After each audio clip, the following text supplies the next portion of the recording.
नमस्कार दोस्तों, मैं हूं आपका दोस्त मंगेश और स्वागत है आपका MK फैक्ट खंडेश में। दोस्तों, आज हम बात करने वाले हैं सिंध प्रांत के बारे में, जो अभी पाकिस्तान में स्थित है, जो पहले पाकिस्तान नहीं था। वहाँ के हिंदू राजा दाहिर के बारे में। तो चलिए शुरुआत करते हैं। दोस्तों, कुछ इतिहासकारों के अनुसार राजा दाहिर का शासनकाल 695 से लेकर 712 ईसा पूर्व के बीच रहा। कहते हैं कि सिंधु देश पर राजपूत वंश के राजा राय सासी का राज्य था। राय सासी का कोई उत्तराधिकारी नहीं था, इसलिए उन्होंने अपने प्रधानमंत्री कश्मीरी ब्राह्मण जज से अपनी बेटी का विवाह किया और अपना राज्य भी उसे सौंप दिया। उन्हीं के पुत्र थे राजा दाहिर। राजा जज की मृत्यु के बाद उनका शासन उनके भाई चंदर ने संभाला, जो कि उनके राजकाल में प्रधानमंत्री थे। राजा चंदर ने 7 वर्ष तक सिंध पर राज किया।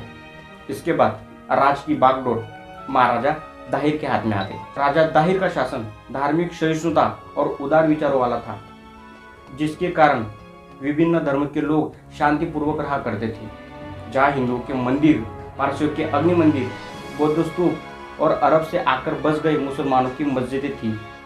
अरब मुसलमानों को समुद्र के किनारे पर बसने की अनुमति दी गई, जहाँ से अरबों से व्यापार चलता था। लेकिन इन अरबों ने राजा के साथ धोखा किया।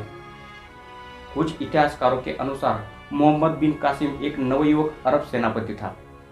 उसे इराक के प्रांतपति अल हजाज ने सिंध के शासक राजा दाहिर को गलतफहमी के चलते दंड देने के लिए भेजा।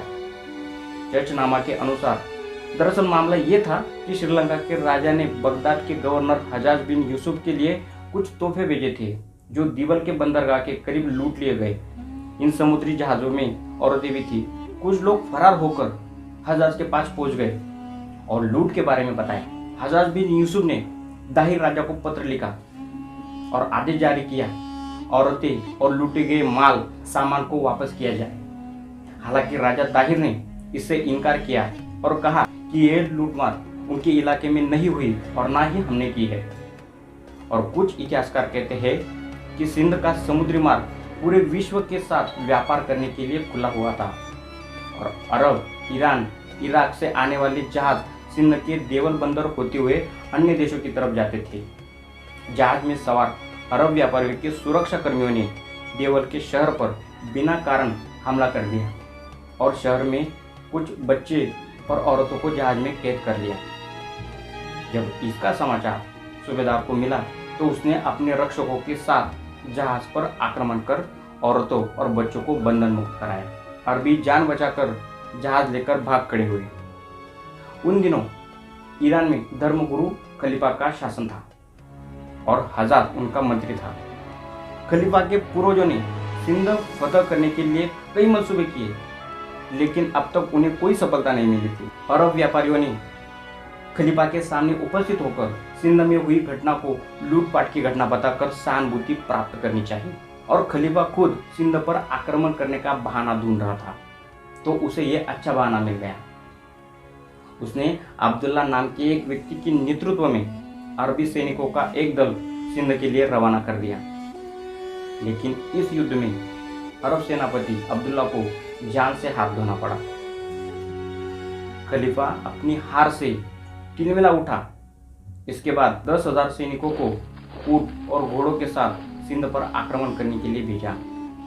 सिंध पर ईस्वी सन 638 से लेकर 711 ईस्वी तक 74 वर्षों के काल में 9 खलीफाओं ने 15 बार आक्रमण किया, लेकिन हाथ कुछ नहीं लगा। इसी कारण आक्रमण का नेतृत्व उसने मोहम्मद बिन कासिम को दिया। उस समय मोहम्मद बिन कासिम की उम्र 17 वर्ष थी और वो अल हजाज का भतीजा और दामाद था। उसने सिंध के अभियान का सफल नेतृत्व किया और सिंध के आसपास खून खराबा किया। पारसी व हिंदुओं को पलायन करने पर मजबूर कर दिया। सिंध के कुछ किलों को जीत लेने के बाद बिन कासिम ने इराक में अपने चाचा हजाज को लिखा और कहा, सिवस्तान और सीसान के किले पहले ही जीत लिए गए हैं। गैर मुसलमानों को धर्मांतरण करने पर मजबूर कर दिया या फिर उनका वध कर दिया गया। मूर्ति वाले मंदिरों के स्थान पर मस्जिदें खड़ी कर दी गई। देवल, नेउन, सेवान, सीसम, रावर, आलोर, मुल्तान इन जगहों पर अरब शासन और इस्लाम की स्थापना की। कहते हैं कि सिंध के दीवान गुंदुमल की बेटी ने सर कटवाना स्वीकार किया, पर मीर कासिम की पत्नी बनना नहीं। इसी तरह राजा दाहिर, उनकी पत्नियां और पुत्रियों ने भी अपनी मातृभूमि की अस्मिता और रक्षा के लिए अपनी जान दे दी। राजा दाहिर अकेले ही अरब और ईरान के दरिंदों से लड़ते रहे, उनका साथ किसी ने नहीं दिया, बल्कि कुछ लोगों ने तो इनके साथ गद्दारी तक की। सिंधी युवाओं ने सेना में भर्ती होना शुरू किया और मातृभूमि की रक्षा के लिए सर्वस्व अर्पण करने का आह्वान स्वीकार किया। कई नवयुवक सेना में भर्ती हुए। सिंधी वीरों ने डटकर मुकाबला किया और कासिम को सोचने पर मजबूर कर दिया, और सूर्यास्त होते होते अरबी सेना हार के कगार तक पहुंच गई। सूर्यास्त के बाद सभी सिंधु वीर अपने शिविरों में विश्राम करने चले गए। तभी न्यारबुद्ध और मोक्ष वास्तव नाम के दो लोगों ने कासिम की सेना का साथ दिया और रात्रि में सिंधु वीरों के शिविर पर हमला बोल दिया। महाराज की वीर गति और अरबी सेना के आलोर की ओर बढ़ने के समाचार से रानी अचेत हो गई। सिंधी वीरांगनाओं ने अरबी सेनाओं का स्वागत आलोर में तीरों और भालों के साथ किया। कई वीरांगनाओं ने अपने प्राण मातृभूमि की रक्षा के लिए दिए। जब अरबी सेना के सामने सिंधी वीरांगनाएं टिक नहीं पाई तो उन्होंने अपने सतीत्व की रक्षा के लिए जोहर करना पसंद किया। दोनों राजकुमारियां सूरज देवी और परमाल युद्ध क्षेत्र में घायल सैनिकों की सेना करती रही। तभी दुश्मनों ने उन्हें पकड़कर कैद कर लिया। सेना नायक मोहम्मद बिन कासिम ने अपनी जीत की खुशी में दोनों राजकन्याओं को भेंट के स्वरूप में खलीफा के पास भेज दिया। खलीफा दोनों राजकुमारियों की खूबसूरती पर मोहित हो गया और दोनों राजकन्याओं को अपने जनान खाने में शामिल करने का हुक्म दिया। लेकिन राजकुमारियों ने अपनी चतुराई से कासिम को सजा दिलाई, और जब राजकुमारियों के इस धोखे का पता खलीफा को चला तो उसने दोनों को कत्ल करने का आदेश दिया। तभी दोनों राजकुमारियों ने खंजर निकाला और अपने पेट में घोंप दिया, और इसी तरह दाहिर राज परिवार की सभी महिलाओं ने अपने देश के लिए बलिदान दिया।